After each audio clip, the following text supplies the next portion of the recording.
안녕하세요. 신임 유튜버 아트신입니다.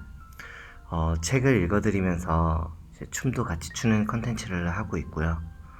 사실 춤이라기보다는 책의 내용에 맞는 움직임을 곁들인다 정도가 맞는 것 같아요.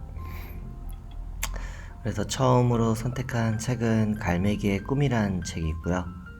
어릴 때 처음 이 책을 접하고 이제 나이가 먹어가면서도 계속 좋아하고 있는 책인데, 나이가 들면서 다시 한번 읽었을 때 제가 그 책에서 얻는 것들이 되게 달라지는 것 같아요.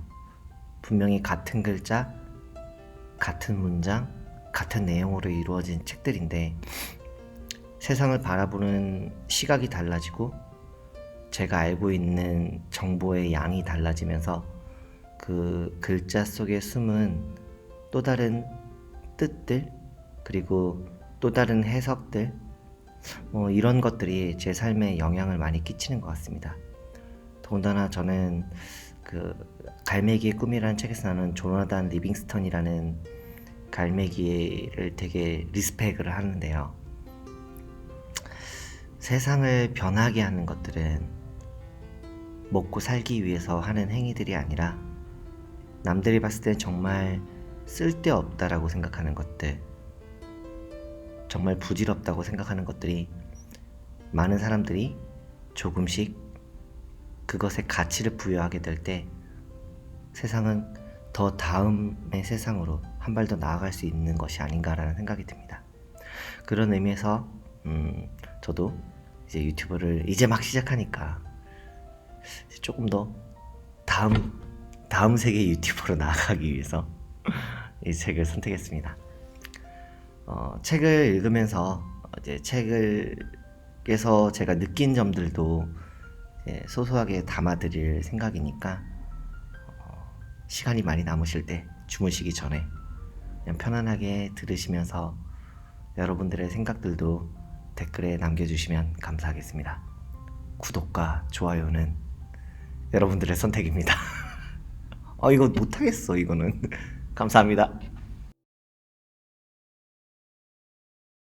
아침, 새로운 태양이 잔물결을 이는 잔잔한 바다에서 금빛으로 빛났다.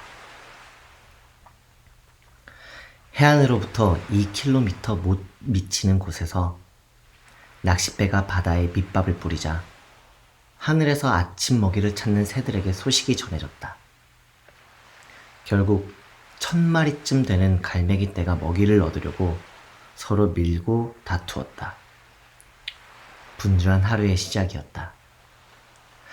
하지만 저 멀리 배와 해변으로부터 떨어진 곳에서 갈매기 조나단 리빙스턴은 홀로 연습 중이었다. 30m 상공에서 조나단은 물갈퀴를 내리고 부리를 든 채 고통스러운 날개의 비틀림을 유지하려고 애썼다. 비틀림은 천천히 나아간다는 뜻이었고 이제 그는 얼굴을 스치는 바람이 살랑될 때까지, 아래쪽 바다가 잠잠할 때까지 속도를 늦추었다. 그는 잔뜩 집중하느라 눈을 가늘게 뜨고 숨을 멈추었다가 힘껏 한 번 더 2cm 남짓 날개를 비틀었다. 그러자 깃털이 곤두서고 실속하며 떨어졌다. 원래 갈매기는 비틀거리지 않는다. 실속하지 않는다. 공중에서 실속하는 것은 갈매기에는 수치이며 불명예다. 하지만 부끄러워하지 않고 다시 날개를 펼쳐 떨면서 고통스럽게 비트는 천천히 그러다 다시 실속했다. 조나단 리빙스턴은 평범한 새가 아니었다. 대부분의 갈매기는 비행에 대해 아주 간단한 사실 이상은 배우지 않는다. 해안에서 먹이가 있는 곳으로 갔다가 돌아오는 방법만 배운다. 대개의 갈매기들에게 중요한 것은 비행이 아니라 먹이다. 하지만 조나단에게 중요한 것은 먹이가 아니라 비행이었다. 갈매기 조나단 리빙스턴은 무엇보다도 하늘을 나는 게 좋았다. 이런 생각을 하면 다른 새들 사이에서 인기를 얻지 못한다는 것을 조나단은 알고 있었다. 그가 종일 혼자 수백 번씩 저공 활공을 연습하며 실험하자 그의 부모님도 실망했다. 조나단은 이유는 몰랐지만 수면에서 날개 폭의 절반이 안 되는 높이에서 날면 힘들이지 않고 더 오래 제공할 수 있었다. 그의 활공은 보통 새들처럼 발을 물에 넣는 것으로 끝나지 않았다.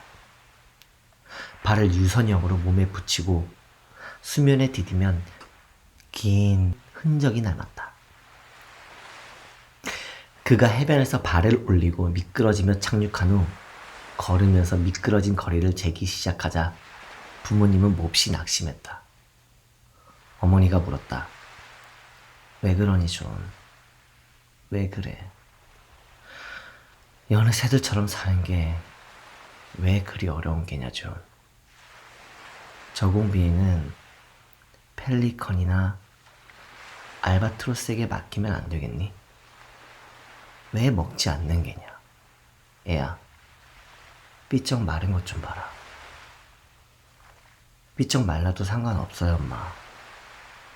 저는 공중에서 무얼 할 수 있고 무얼 할 수 없는지 알고 싶을 뿐이에요. 그게 다예요. 그냥 알고 싶어요. 아버지가 인자하게 말했다.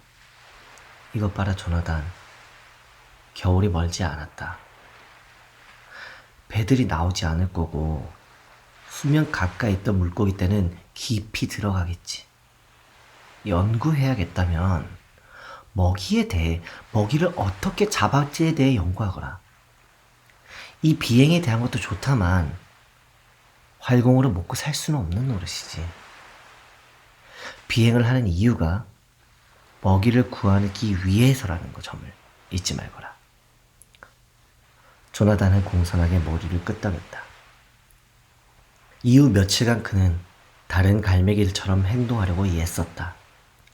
선창가와 낚싯배들 주위에서 꽥꽥대며 새들과 다투고 물고기와 빵 조각을 차지하려고 달려들었다. 하지만 제대로 할 수가 없었다. 그는 소용없는 짓이라고 생각하면서 자신을 쫓아오는 허기진 늙은 갈매기들에게 힘들게 얻은 멸치 한 마리를 떨궈 주었다. 이 시간에 비행을 배우며 보낼 수 있으면 좋을 텐데 배울 게 정말 많다고.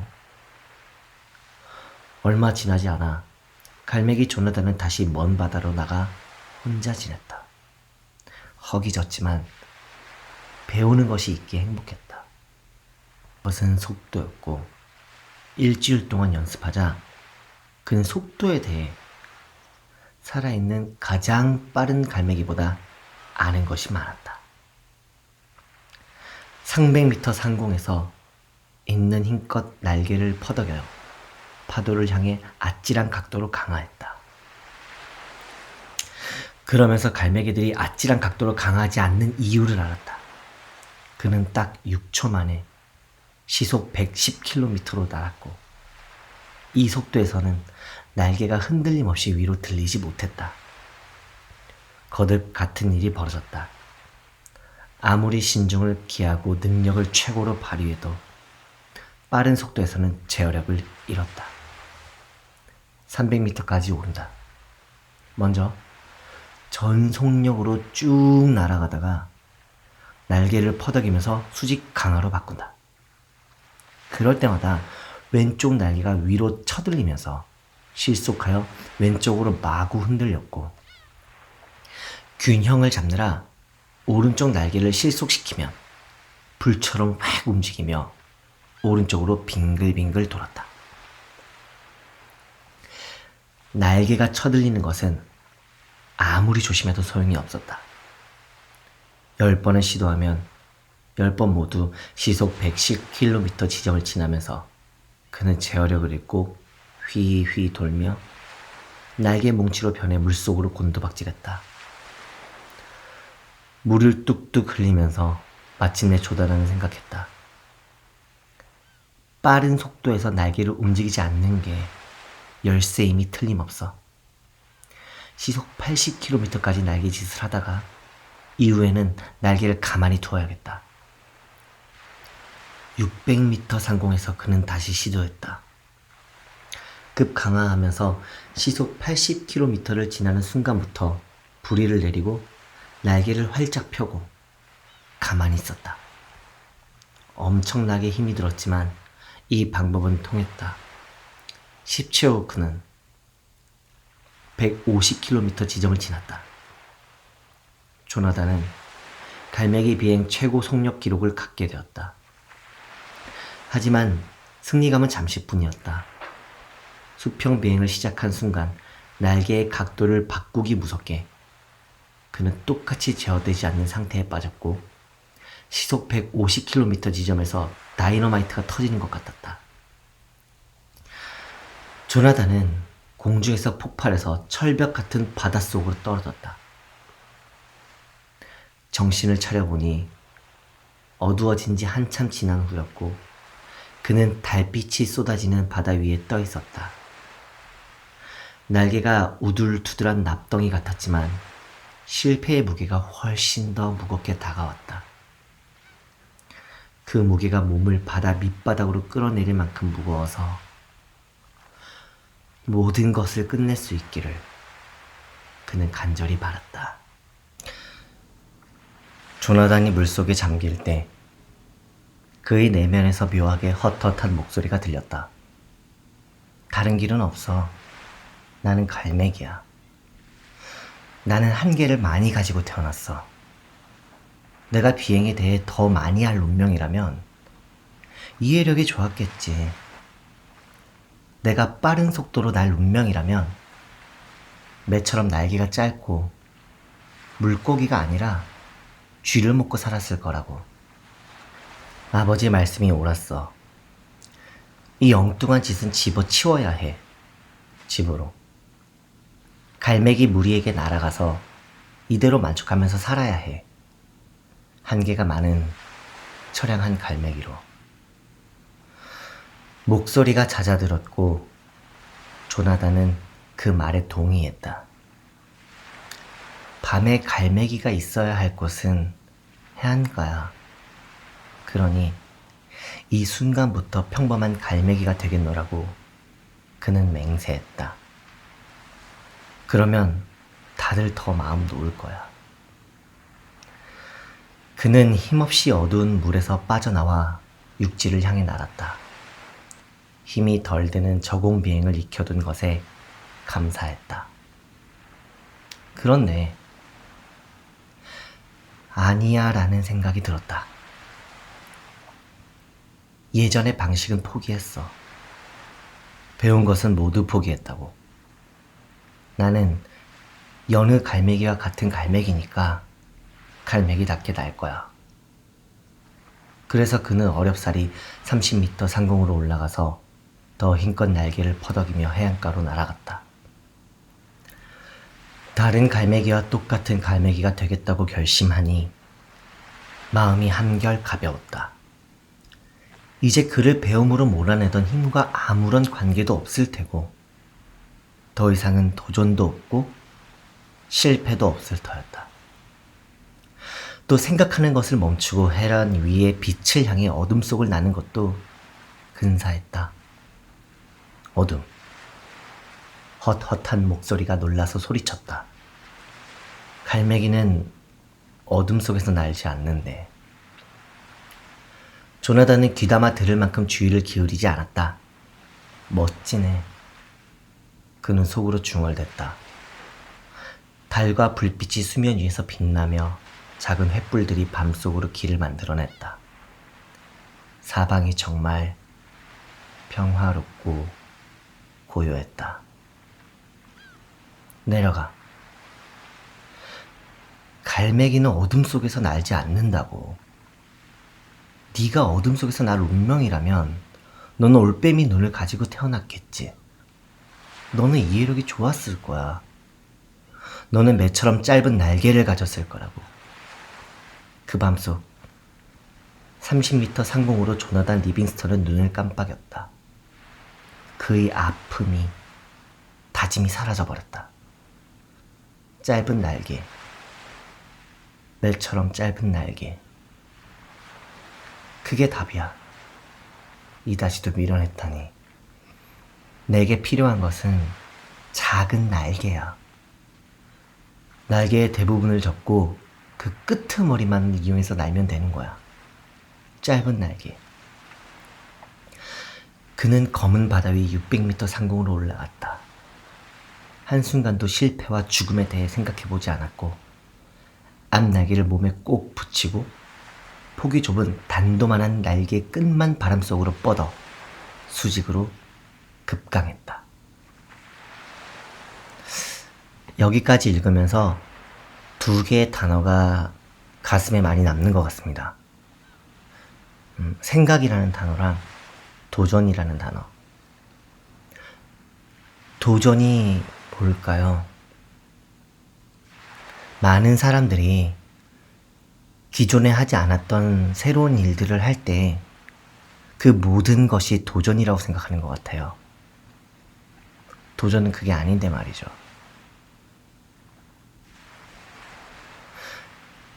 제가 생각하는 도전은 지금 조나단 리빙스턴이 했던 말들 안에 다 들어있다고 생각합니다. 새로운 도전을 할 필요가 없었다. 그러니 실패도 없었다. 도전이라는 건 놓아내려놓을 수 있는 힘, 용기, 그리고 그 용기를 행동으로 이어낼 수 있는 사람이 도전하는 사람이라고 정의를 내릴 수 있지 않을까 합니다. 그리고 두 번째는 생각이라는 단어였어요. 조나단 리빙스턴이 생각을 멈추면서 변했던 것은 더 이상 새로운 날개짓을 하지 않는 것이었습니다. 무슨 뜻이냐면 닭이 먼저냐 달걀이 먼저라는 얘기 있잖아요. 그것처럼 우리 인간에게 생각이 우선인지 행동이 우선인지 뭐가 우선일까요? 저는 이 정답을 다른 생물들에서 그 힌트를 찾아낼 수 있을 거라 생각합니다. 예를 들어 멍게는 바닷속을 유영해 다닐 때는 뇌가 있습니다. 그리고 그 멍게가 정착 생활을 하게 되면서 가장 먼저 하는 일이 자신의 뇌를 녹여 먹는 겁니다. 더 이상 새로운 움직임을 할 필요가 없으니 생각할 수 있는 뇌도 필요가 없는 거겠죠. 그렇다면 인간에게 있어서도 같은 생물의 개념으로 봤을 때 생각하기 위해서 움직인다가 아니라 움직이기 위해서 생각한다가 맞는 것 같습니다. 생각과 행동. 사람이, 우리 인간들이 행동을 하기 위해서 생각이 필요한 거라면 생각에서 시작된 것이 행동으로 이어지고 그 행동이 새로운 무엇인가를 얻기 위한 새로운 움직임이라면 도전으로까지 이어지는 멋진 삶이 되지 않을까 생각합니다. 머리에 악마 같은 바람이 불어댔다. 시속 110km, 145km, 190km. 그보다 더 빠르게. 이제 시속 225km에서 날개의 부담은 시속 110km에서 느꼈던 것보다 힘들지가 않았다. 그는 날개 끝을 살짝 비틀어 급강하에서 벗어나 달 아래에서 잿빛 떼부알처럼 파도 위를 날아갔다. 바람을 맞으며 살짝 눈을 감고 기쁨에 젖었다. 시속 225km라니. 게다가 제어가 되다니. 600m가 아니라 1500m에서 급강한다면 얼마나 빠를까? 조금 전에 다짐은 까맣게 잊고서 세찬 바람에 휘감겨 사라져버렸다. 하지만 조나단은 자신에게 한 약속을 어긴 것에 대한 죄책감을 느꼈다.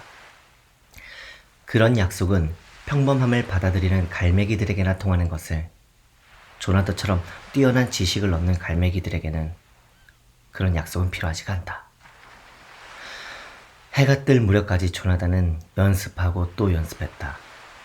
1500m 상공에서 바라보니 낚싯배들이 잔잔한 파도 위에 점점이 떠 있었고 아침 먹이를 찾아 나온 갈매기들은 희미한 흙먼지 구름처럼 보였다.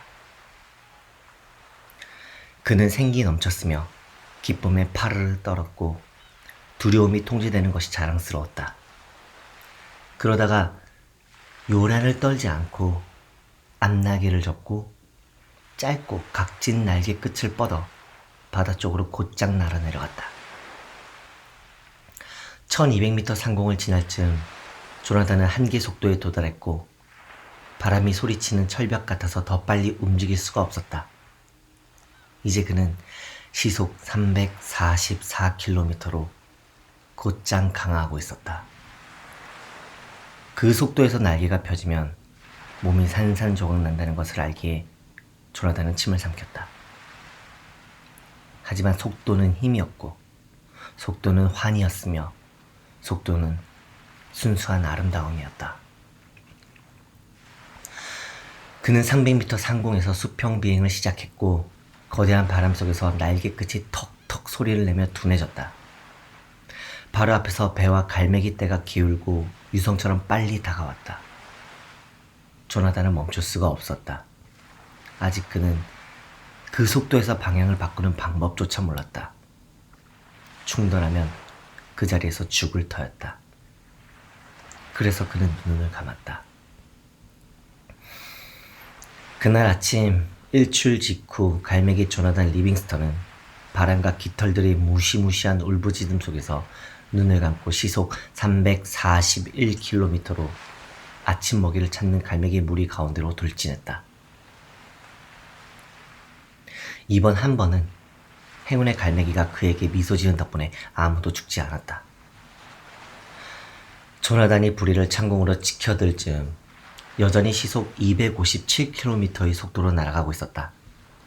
속도를 32km로 낮추고 마침내 날개를 다시 펼치자 1200m 아래 바다에 뜬 배가 부스러기처럼 보였다. 승리라는 생각이 들었다. 한계 속도. 갈매기가 시속 344km로 비행하다니. 이것은 새로운 발견이자 갈매기 역사상 가장 위대한 순간이었고 그 순간 갈매기 조나단에게 새로운 시대가 열렸다. 그는 홀로 연습했던 지역으로 가서 2400m 상공에서 급 강화를 하기 위해 날개를 접고 곧장 방향을 바꾸는 방법을 알아챌 채비를 했다. 엄청난 속도에서는 날개 끝 깃털 하나를 살짝 움직이면 매끄럽게 휘감듯 곡선을 그린다는 것을 그는 알아냈다. 하지만 그것을 배우기 전에 그 속도에서 깃털을 하나라도 움직이면 소총 탄환처럼 빙그르르 돈다는 것을 알게 되었고 조나단은 갈매기 역사상 최초의 고개 비행을 해냈다. 그날 그는 다른 갈매기들과 대화를 할 짬이 없이 일몰이 지나도록 계속 날았다. 공중회전, 완회전, 방위점 행전, 배면회전, 거꾸로 낙하, 바람개비 돌기를 알아냈다. 조나단이 해변에 모인 갈매기들과 합류했을 때는 한밤중이었다. 조나단은 어지럽고 몹시 고단했다. 하지만 기쁜 마음에 공중회전으로 착륙하면서 땅에 닿기 직전에 급횡전을 했다. 갈매기들이 이 말을 들으면, 이 성공에 대해 듣는다면 좋아서 야단 법석일 거라 생각했다. 이제 살아갈 이유가 얼마나 더 많은가. 단조롭게 낚싯배를 왔다 갔다 하는 것 이상의 사는 이유가 생겼지. 우리 무지에서 벗어날 수 있어. 우수하고 지적인 기술이 뛰어난 우리 자신을 발견할 수 있다고. 우린 자유로울 수 있어. 비행하는 방법을 배울 수 있어. 앞에 펼쳐진 세월이 희망으로 활기를 띠고 빛났다. 조나단이 착륙하니 부족회의가 소집되어 있었다. 갈매기들이 모인 지 한참 지났음이 분명했다. 사실 갈매기들은 기다리고 있었다. 갈매기 조나단 리빙스턴, 중앙에 서라. 부족장이 가장 격식 차린 말투로 말했다. 중앙에 서기는 엄청난 치욕이거나 명예, 둘 중 하나를 의미했다. 갈매기들이 최고 우두머리로 지명될 때 명예로운 중앙에 서기를 했다. 조나단은 속으로 중얼댔다. 당연히 오늘 아침에 먹이를 구하러 나온 새들이 내 성공한 비행을 본 거야. 하지만 난 명예 따위는 원하지 않아. 우두머리가 되고 싶은 마음도 없어. 내가 알아낸 것을 나누고 우리 앞에 펼쳐진 그 수평선을 보여주고 싶을 따름이야. 그는 앞으로 나와섰다. 여기까지 느끼면서 드는 생각들은 어떤 우리가 커다란 목표 지점을 향해서 인생을 걸어 나갈 때 가장 중요한 것은 작은 성공의 사례가 아닌가라는 생각이 듭니다. 10번의 실패와 10번의 좌절이 있다 하더라도 목표점이 뚜렷한 사람에게는 그 어떤 한 번의 성공이, 그 성공이 크지 않고 작을지라도 계속 앞으로 나아갈 수 있는 이유를 만들어준다고 생각하는 거죠. 사람에게 필요한 건 많은 돈과 많은 권력과 많은 힘을 가진 게 아니라 희망이라는 것 같아요. 평생 갇혀 지낸다 하더라도 그 작은 방에 자그마한 창살이 있고 그 창살에서 빛이 들어온다면, 그리고 내가 그 창살을 조금씩 크게 만들어서 언젠가 나갈 수 있다면, 실제로 내가 정말 그곳을 나갈 수 있는지 아닌지는 크게 중요하지 않은 것 같습니다. 무언가 할 수 있다라는 희망, 꿈, 그리고 그것을 가지기 위해서, 포기하지 않기 위해서 가질 수 있는 작은 성공의 사례. 조나단 리빙스턴은 많은 실패 속에서 지금 이 순간 작은 성공의 사례를 가진 게 아닌가, 그런 생각을 합니다. 갈매기 조나단 리빙스턴, 동료 갈매기들이 보기에 치욕의 죄를 저질렀으니 중앙에 서라. 나무 판자로 얻어맞은 기분이었다. 무릎이 후들거리고 깃털이 늘어지면서 귀에서는 윙윙 소리가 났다. 치욕? 말도 안 돼. 비행이 성공했다고. 그들이 이해 못해. 그들이 잘못한 거야. 잘못한 거라고. 엄격한 목소리가 울려 퍼졌다.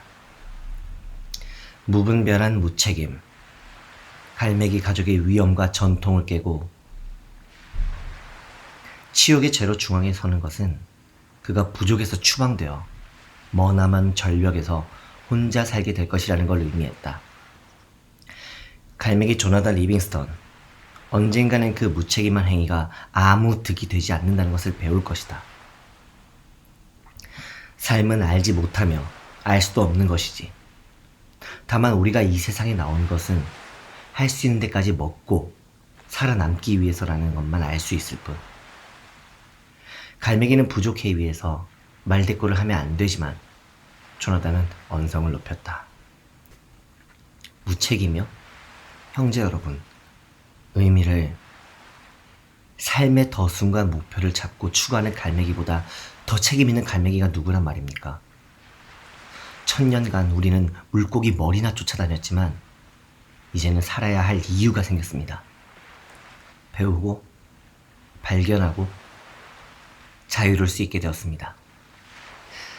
제게 기회를 한 번만 주십시오. 제가 알아낸 것을 여러분들에게 갈매기들은 망부석이 되어버린 것 같았다. 형제 관계는 깨졌다. 갈매기들이 다 같이 말했고 다 함께 귀를 닫고 조나단에게 등을 돌렸다. 그 후 조나단은 여생을 홀로 보냈지만 머나먼 절벽 너머까지 날아갔다. 그가 슬픈 것은 고독 때문이 아니라 다른 갈매기들의 앞에 놓인 멋진 비행을 믿으려 하지 않아서였다. 그들은 눈을 뜨고 보기를 거부했다. 그는 하루하루 더 배워나갔다. 유선형의 고속 낙하를 하면 수심 3m 깊이에 몰려있는 희귀하고 맛 좋은 물고기들을 찾을 수 있었다는 것을 알았다. 이제 낚싯배와 상한빵 부스러기에 의지해 연명할 필요가 없었다.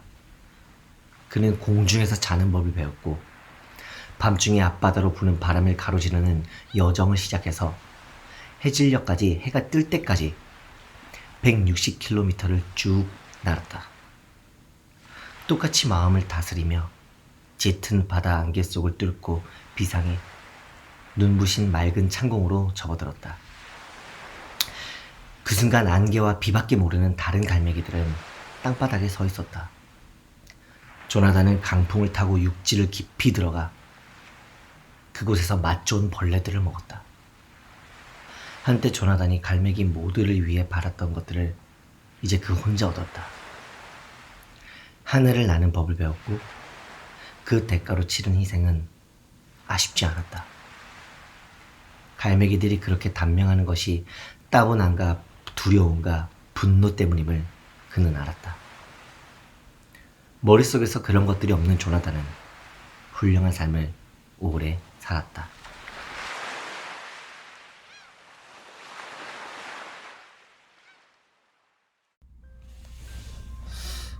저에게는 지금의 유튜버가 새로운 일을 하는 것이기 때문에 아직은 좀 서투르고 완성도 면에서 되게 많이 떨어질 거라고 생각을 해요.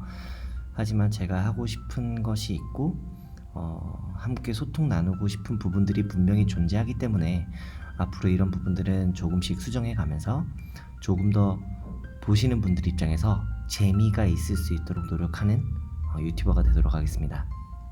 좀 많이 지켜봐 주시고요. 함께 성장해 나가는 채널이 되겠습니다. 감사합니다.